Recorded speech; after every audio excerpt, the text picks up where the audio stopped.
Hidup lagi, gerak-gerak. Nampak tau? Mati kau. So kita akan buat package basmi lipas untuk kereta ni. Owner kereta Azlan ni beritahu lepas dia guna kereta ni ada lipas masuk dalam beg dia. Lepas dia jadi macam tu, dia terus je Roger Cowboy Detailing datang ke area Damansara, rumah dia, untuk buat package basmi lipas dan cuci keseluruhan interior. So ni dia guys, bawah kapet lantai ada lipas telur masih hidup telur dia fresh lagi dia dah ladang.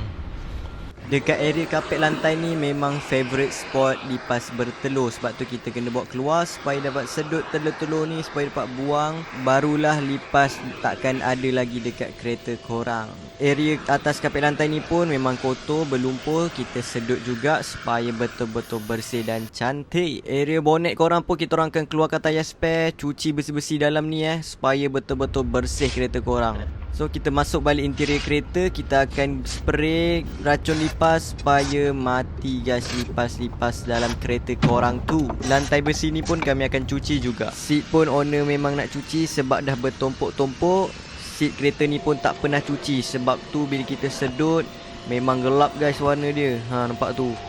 Sebab tu pentingnya buat deep cleaning kereta guys. Kalau kereta korang kotor, jadi spot kuman, bakteria semua ada dekat kereta korang. Untuk bahagian plastik, kita akan dressing semua pintu, dashboard, plastik-plastik semua dekat kereta korang lah, supaya nampak shining, cantik macam kereta baru.